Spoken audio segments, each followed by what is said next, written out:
오늘 제가 할 거는 관계에도 연습이 필요합니다. 이 책을 제가 읽어드리고 싶어서 오늘 가지고 나왔어요.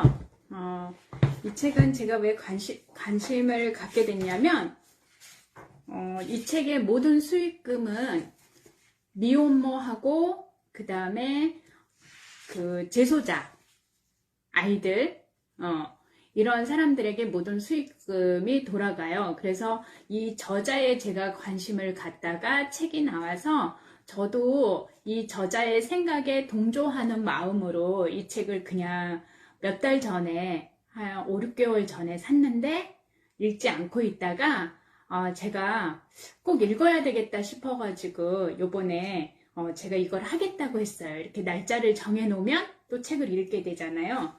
그래서 하겠다고 했고 이 책에서 얘기하고자 하는 거는 얘가 관계에도 연습이 필요합니다 이거잖아요. 그래서 관계하면 우리가 타인과의 관계 이걸 먼저 생각하시는데 사실은 그게 아니고요. 여기서 얘기하는 거는 글자가 조금해서 잘 보일 것 같지는 않는데 여기서 얘기하는 거는 타인으로부터 나를 지키는 기술이 관계의 핵심이에요. 네. 그래서 제가 오늘 이 관계에 관해서 좀 얘기를 잠깐 해볼게요. 그래서 사실은 유럽이나 이런 쪽에서는요 이미 초등학교 1학년 때부터 관계 수업을 한대요. 독일 같은 경우도 뭐 가족 관계라든지 친구 관계라든지 이런 관계 수업을 하고 영국도 마찬가지로 관계 수업을 하고 또 우리 교육으로 유명한 핀란드 있잖아요. 핀란드에서는 행복 수업이라는 거를 진작부터 했대요. 그래서 아이가 학교에 가면 부모님들은 가서 행복 수업을 듣는 거예요. 그리고 여기서 아이들을 어떻게 성장시켜야 되는지 그래서 바른 어른으로 그래서 핀란드가 그래서 범죄율이 없나 봐요, 많이. 그래서 그런 내용에 다루고 있는 그런 책이에요. 그래서 그런 관계 수업을 통해서 나를 지키고 타인을 존중하는 경계를 배우는 게 관계 수업이에요. 그래서 관계에도 연습이 필요하다. 배우고 연습하면 배우기 이전과는 확연히 다른 삶을 살게 됩니다. 그리고 나부터 변하겠다는 마음가짐 자체가 변화의 시작이라는 거죠. 그래서 총 여기는 몇 가지 챕터로 나누어져 있냐면 총 3장까지 있어요. 그래서 첫 번째 1장은 자유로운 삶을 위한 인간관계 연습.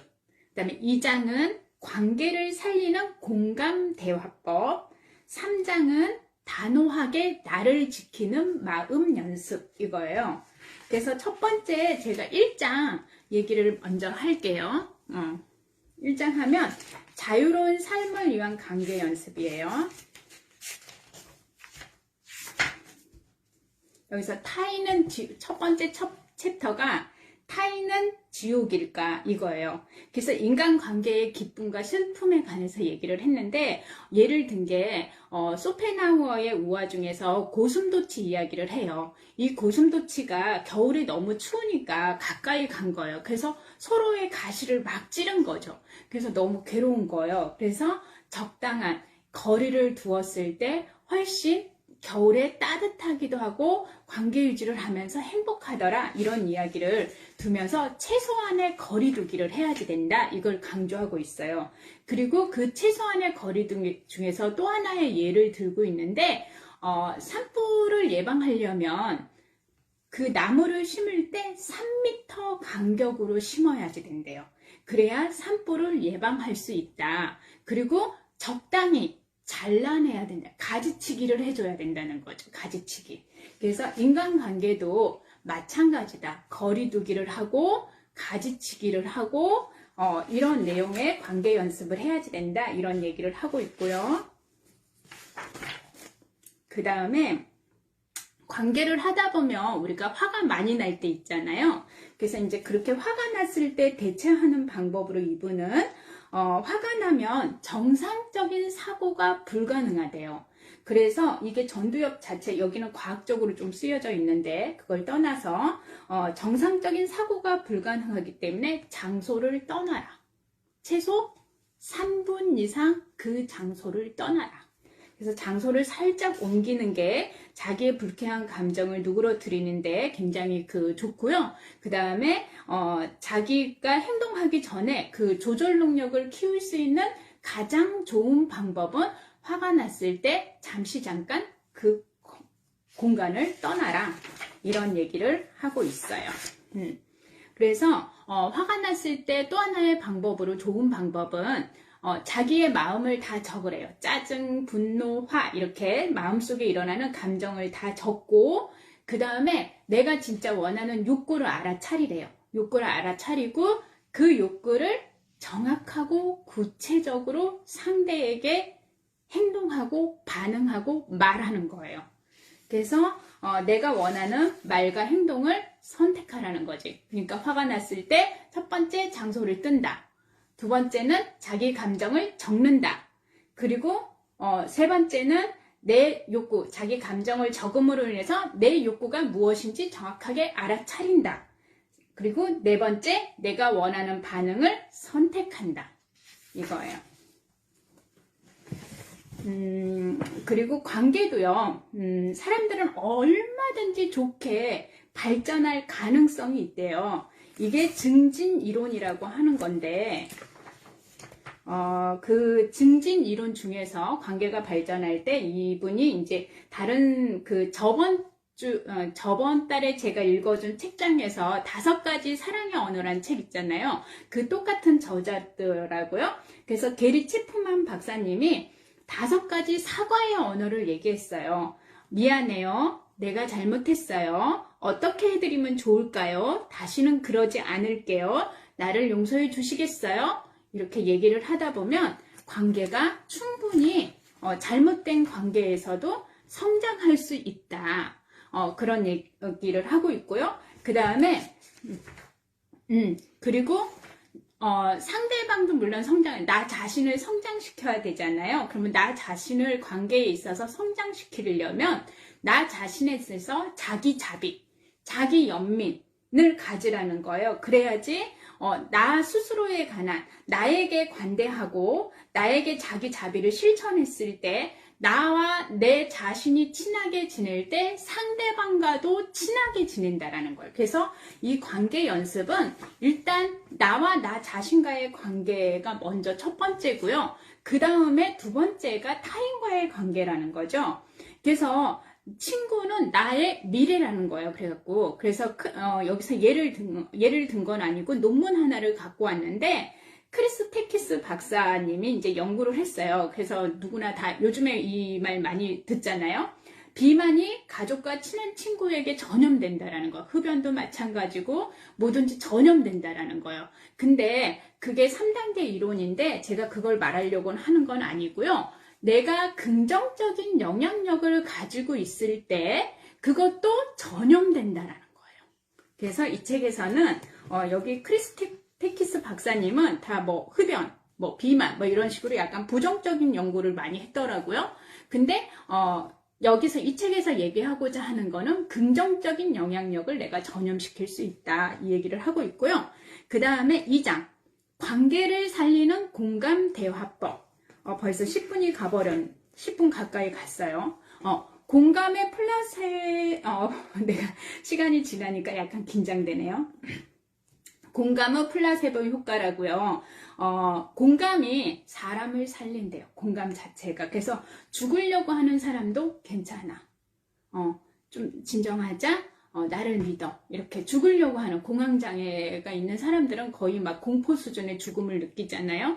그런 사람한테 걱정 마. 괜찮아. 네 심정 공감해. 이렇게만 말해줘도 사람을 살린다고 하고요. 실제 플라세보라는 말은 라틴어로 나는 즐거워질 수 있다. 또는 심리학에서는 고통을 가라앉힌다. 이런 뜻으로 많이 사용한대요. 그래서 진심 어린 공감이 사람을 살릴 수 있다라는 거. 그리고 그 공감은 말이 아니라 행동이래요. 행동. 그래서 말보다는 행동으로 공감을 보여줬을 때 그 사람을 살릴 수 있다, 이런 얘기를 하고 있고요. 제가 후다닥 넘어갈게요. 공감력 키우는 방법도 있긴 있는데, 그거는 이제 뭐 문학작품을 보거나 다양한 사람과 토론을 하거나 뭐 이런 내용이 좀 들어가 있고요. 그 다음에 지금 초지능 인공지능 시대잖아요. 근데 그 인공지능이 할 수 없는 일이 있대요. 그 할 수 없는 일이 바로 사람을 살리는 공감이라는 거죠. 그래서 인공지능이 할 수 없는 유일한 것이 바로 공감이라는 거. 그래서 우리 인간만이 할 수 있다라는 거예요. 그래서 이 사람이 이제 공감을 얘기하면서 또 하나 들고 나온 게 생각이 아니라 소망을 말하기. 그래서 내가 원하는 거를, 공감 대화의 관계 핵심은 나의 생각을 말하는 게 아니라 나의 소망. 그래서 나의 생각과 감정을 얘기하는 것이 아니라 소망을 얘기하라. 그래서 생각을 말하지 말고 소망을 말하세요. 그래서 이제 그 예 중에 하나, 이거 너무 좋은 예라서 제가 잠깐 시간 관계상 조금 그렇긴 하지만 그래도 얘기를 해줄게요. 어떤 맹인이 이렇게 구걸하는 맹인이었어요. 길거리에서. 그래서 저 좀 도와주세요. 저는 맹인입니다. 이렇게 팻말을 쓰고 구걸을 하는데 구걸이 잘 안 되는 거예요. 근데 어느 날 어떤 분이 왔다 갔는데 그 다음부터는 굉장히 그 동전통에 돈이 많이 들어오는 거예요. 그래서 그 사람한테 물어본 거예요. 도대체 여기 앞에다 뭐라고 적어놨냐고. 그랬더니 이렇게 적어놨어요. 아름다운 날입니다. 그런데 전 그것을 볼 수 없네요. 이렇게 써놨다라는 거예요. 그래서 이런 다른 표현이 상대의 행동을 변화시킨다라는 거예요. 그래서 생각을 있는 그대로 말하지 않고 나의 소망, 나도 이런 아름다운 세상을 볼 수 있다는 나의 소망을 말했을 때 그 상대방 타인으로부터 긍정적 변화의 마음을 이끌어낼 수 있다. 뭐 이런 내용을 하고 있고요. 그리고 명령을 들었을 때는 인간의 행동 스위치가 절대 안 움직인대요. 부탁을 하래요. 부탁.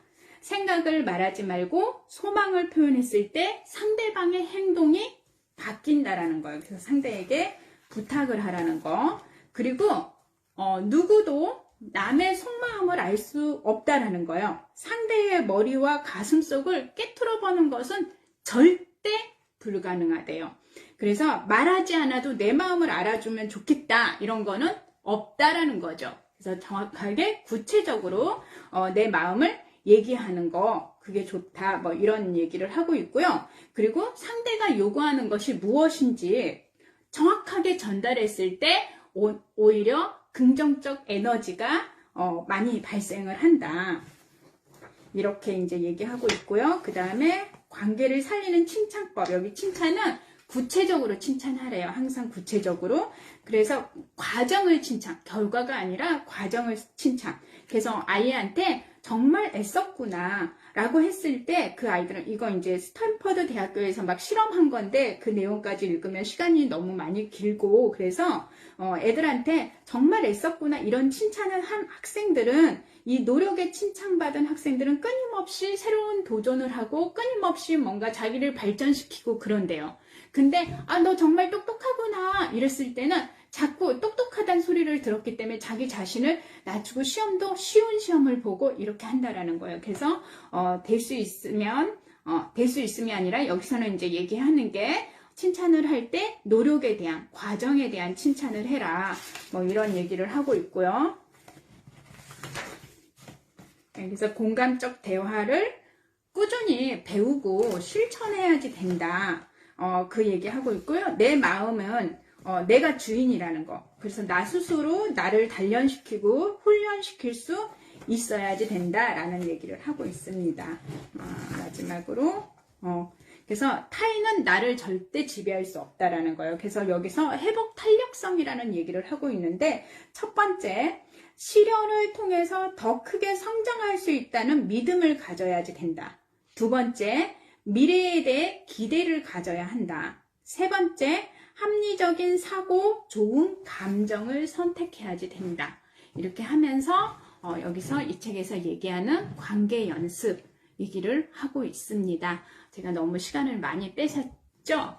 그래서 여러분도 시간이 나면 한번 책을 읽을 기회가 되면 읽어보세요. 굉장히 좋은 책인 것 같습니다. 네, 여기까지 하겠습니다.